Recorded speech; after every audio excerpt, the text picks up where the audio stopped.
नमस्कार बच्चों, सामाजिक विज्ञान प्रश्नोत्तरी सीरीज का यह 8वां वीडियो है जो आपको क्लास 10th के सीबीएसई टर्म 2 के एग्ज़ाम में बहुत सहयोग प्रदान करेगा। आइए इसका प्रश्न देखते हैं। इस वीडियो में हम लोग दो प्रश्न डिस्कस करेंगे। What is globalization? Describe the role of multinational corporations in promoting globalization process. पूछ रहा है कि वैश्वीकरण या भूमंडलीकरण क्या है। भूमंडलीकरण प्रक्रिया को बढ़ावा देने में बहुराष्ट्रीय कंपनियों की भूमिका की व्याख्या करिए। यहाँ जो भूमंडलीकरण है बच्चों, उसी को वैश्वीकरण के नाम से भी जानते हैं, उसी को ग्लोबलाइजेशन के नाम से भी हम जानते हैं, जैसा कि आप पढ़ चुके हैं। आइए देखते हैं कि भूमंडलीकरण क्या है। तो भूमंडलीकरण विभिन्न देशों के बीच में तीव्र एकीकरण या अंतर संबंध की प्रक्रिया है। इस प्रक्रिया में विभिन्न देशों के बीच अधिक से अधिक माल और सेवाओं, निवेश और प्रौद्योगिकी का आदान प्रदान होता है। यानी कि यह एक प्रोसेस है। भूमंडलीकरण या वैश्वीकरण या ग्लोबलाइजेशन एक प्रोसेस है जिसमें दो देश आपस में नज़दीक आते हैं। वो क्या करते हैं? आपस में नज़दीक आके वो व्यापार करते हैं, यानी इन्वेस्टमेंट को एक देश से दूसरे देश में भेजते हैं, टेक्नोलॉजी को एक देश से दूसरे में भेजते हैं, माल यानी कि जो सामान है, गुड्स है, उनका आदान प्रदान होता है, सेवाएं सर्विसेज का आदान प्रदान होता है। इससे लोग भी एक दूसरे के यहाँ आना जाना शुरू करते हैं। तो लोगों के साथ उनके जो सामाजिक रीति रिवाज है, परंपराएं हैं, ट्रेडिशन है, वो भी कल्चर और ट्रेडिशन उसमें भी डेवलपमेंट होता है। इसे हम इंग्लिश में इसका डेफिनेशन देख लेते हैं। Globalization is the process of rapid integration और interconnection between countries. In this process, more and more goods and services, investments and technologies move between countries. दो देशों के बीच में इन सब चीज़ों का आदान प्रदान होता है और दो देशों का एकीकरण हो जाता है, मतलब वो करीब आ जाते हैं। ठीक है, इंटीग्रेशन होता है। अब इसमें हम एमएनसी की भूमिका देखते हैं कि जो एमएनसीज है, मल्टीनेशनल कॉरपोरेशंस हैं, जो बड़ी बड़ी कंपनियां हैं, उनकी भूमिका क्या है ग्लोबलाइजेशन को बढ़ावा देने में। उन्हें हम देखते हैं कि बहुराष्ट्रीय कंपनियां निम्नलिखित तरीकों से वैश्वीकरण की प्रक्रिया को बढ़ावा देने में महत्वपूर्ण भूमिका निभाती हैं। आप बिल्कुल कंफ्यूज मत होइएगा वैश्वीकरण शब्द से। ये वैश्वीकरण शब्द ही भूमंडलीकरण है और इसी शब्द को ग्लोबलाइजेशन भी कहा जाता है। इसमें देखिए, ए है क्या?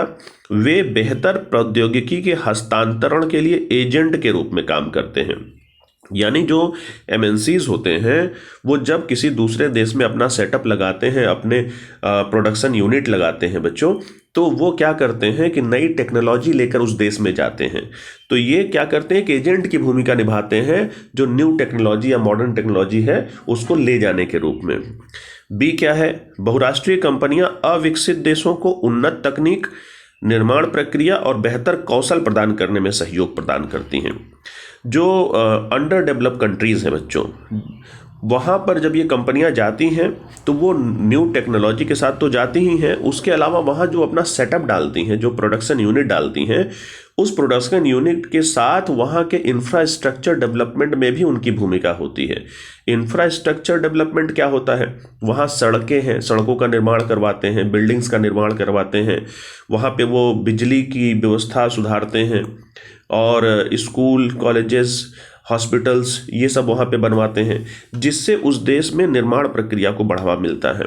उसके अलावा जब जो कंट्रीज़ एमएनसी के माध्यम से अंडर डेवलप कंट्रीज़ में जाते हैं, विकसित देशों में जाते हैं, वहाँ पे ये लोग जो अपने कर्मचारी लेके जाते हैं वे वेल ट्रेंड कर्मचारी होते हैं, उनको अच्छी ट्रेनिंग दी जाती है और वह ट्रेनिंग वो किसी न किसी तौर पे इनडायरेक्ट रूप से जो उस कंपनी में या यूनिट में काम करने वाले लोग हैं उनको भी वो ट्रेंड करते रहते हैं। और क्या है? बहुराष्ट्रीय कंपनियां अविकसित देशों या अल्प विकसित देशों में जहां पूंजी की कमी होती है वहां पूंजी का निवेश करके उत्पादन इकाइयों की स्थापना करती हैं। कहने का मतलब ये है कि ऐसे देश बच्चों जहां पूंजी की कमी होती है उन देशों में MNCs क्या करती हैं, जब अपना सेटअप डालती हैं तो वो वहाँ पे इन्वेस्टमेंट करती हैं, वहाँ पैसे डालती हैं, और उन पैसे डालने से वहाँ की इकाइयाँ विकसित होती हैं, और उस जो होस्ट कंट्री है, यानी जो मेजबान कंट्री है जहाँ पर ये प्रोडक्शन यूनिट लगाए जाते हैं, उन देशों को भी पूंजी मिलती है, उनके जो है फॉरेन इन्वेस्टमेंट में बढ़ावा होता, मतलब उनको बढ़ावा मिलता है। डी क्या है देखें कि बहुराष्ट्रीय कंपनियां ज्ञान और प्रशिक्षण के आधार पर मानव संसाधन के विकास में मदद करती हैं। जैसा कि अभी बताया हमने कि ये लोग जो है MNCs जब जाते हैं तो नॉलेज और ट्रेनिंग करवाते हैं वहाँ पे, तो वहाँ के लोगों को भी नॉलेज और ट्रेनिंग मिलती है, जिससे वहाँ जो ह्यूमन रिसोर्स है वो और समृद्ध होता है और डेवलप होता है। ई बहुराष्ट्रीय उत्पादन इकाइयों की स्थापना करके अत्यधिक संख्या में रोजगार सृजन का कार्य भी करती हैं। ये बहुराष्ट्रीय कंपनियां हैं, MNCs हैं, ये उत्पादन इकाइयां जब स्थापित करते हैं बच्चों, तो उन उत्पादन इकाइयों में जो काम करने वाले लोग होते हैं उनके वहीं लोकल लोग होते हैं, यानी ये क्या करते हैं, ये नौकरियों का सृजन करते हैं, नई नौकरियां निकालते हैं, जिससे वहाँ के स्थानीय लोगों को नौकरी मिलती है और वो लोग जो है रोजगार संपन्न हो जाते हैं, जिससे उनकी आर्थिक स्थिति में भी सुधार होता है। यानी कि MNCs के माध्यम से फॉरेन इन्वेस्टमेंट आता है देश में और देश की आर्थिक स्थिति भी सुधरती है।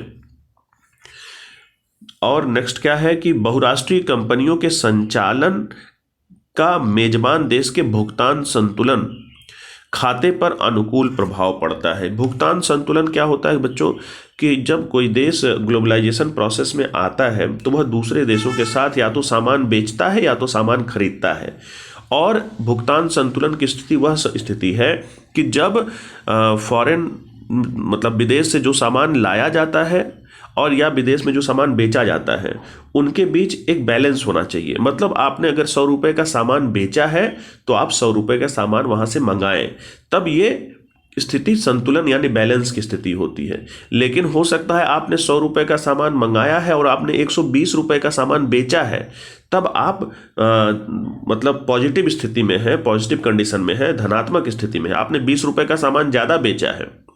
तो होता क्या है कि जब गरीब देशों में या अंडर डेवलप कंट्रीज में बहुराष्ट्रीय कंपनियां आती हैं तो उस देश का जो ये बैलेंस है ना, वो बैलेंस सुधर जाता है।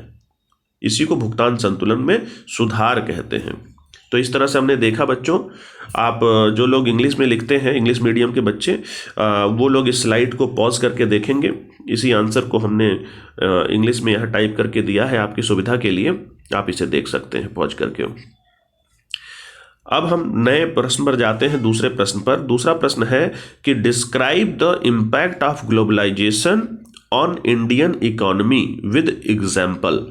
भारतीय अर्थव्यवस्था पर वैश्वीकरण या भूमंडलीकरण या ग्लोबलाइजेशन का क्या प्रभाव पड़ा, उसका उदाहरण सहित उसकी व्याख्या करें। यहाँ भारतीय अर्थव्यवस्था यानी इंडियन इकोनॉमी पर बच्चों भूमंडलीकरण या वैश्वीकरण या ग्लोबलाइजेशन का असर पूछ रहा है कि भारत में क्या हुआ। अब आप जानते हैं असर प्रभाव निगेटिव भी होता है और प्रभाव पॉजिटिव भी होता है। तो आइए हम इन दोनों को ही देखने का प्रयास करते हैं। पहले हम पॉजिटिव इम्पैक्ट देखते हैं। वैश्वीकरण ने स्थानीय और विदेशी दोनों तरह के उत्पादकों के बीच प्रतिस्पर्धा पैदा की है, जो उपभोक्ताओं के लिए फायदेमंद है, विशेष रूप से संपन्न वर्ग के लिए, क्योंकि अब उपभोक्ताओं के सामने माल या उत्पाद के अधिक विकल्प मौजूद हैं। आपको समझ में आ रहा होगा शायद कि जो ग्लोबलाइजेशन है, तो ग्लोबलाइजेशन से जब नई कंपनियां किसी देश में लगती हैं और वो नया प्रोडक्ट लॉन्च करती हैं, तो वहाँ के जो लोकल प्रोडक्ट हैं उनको कंपटीशन मिलता है। चूँकि MNCs कम दाम में अच्छे प्रोडक्ट निकालती हैं, तो लोकल जो वहाँ के प्रोडक्शन में जो लोग लगे हैं, जो लोग वहाँ नया लोकल प्रोडक्ट बनाते हैं, उनको कंपटीशन मिलता है और वो भी अपने उत्पाद के क्वालिटी को सुधारने में लग जाते हैं। इसमें फ़ायदा किसका होता है? इसमें फ़ायदा सबसे ज़्यादा जो उपभोक्ता है, कस्टमर है, कंज्यूमर है, उसको होता है। और कैसे कस्टमर?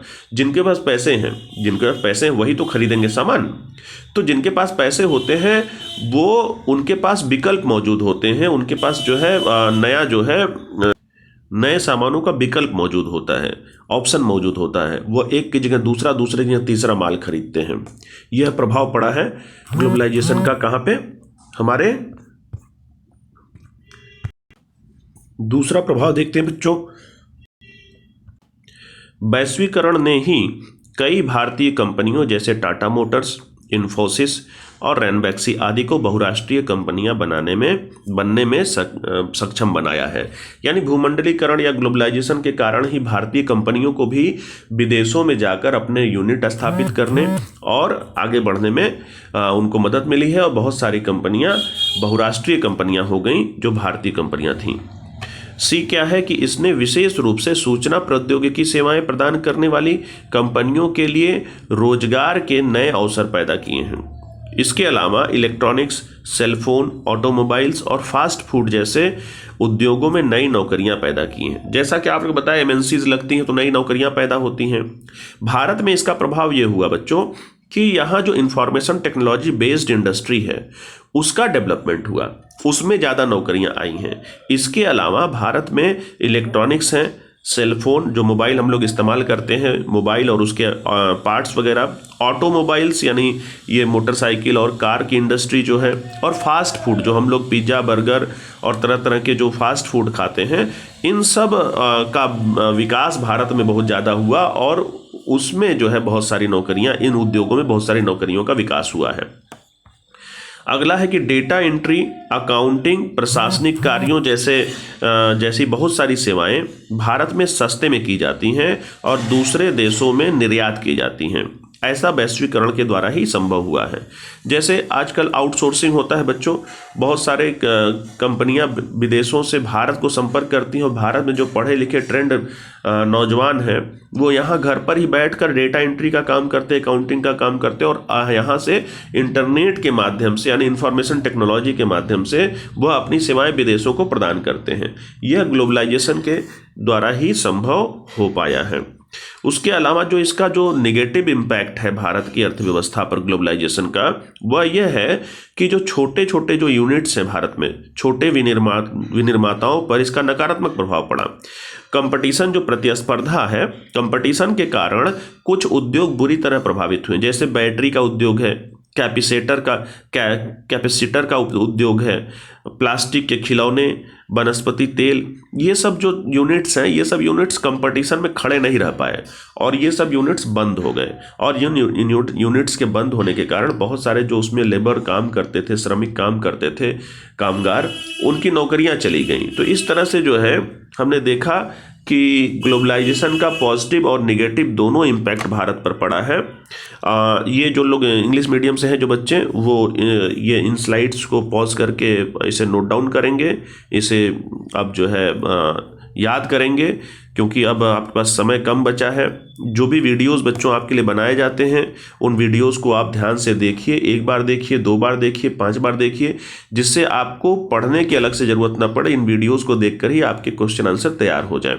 आज के जो है वीडियो में इतना ही है। हम अगले वीडियो के साथ जल्दी ही उपस्थित होंगे। तब तक के लिए नमस्कार।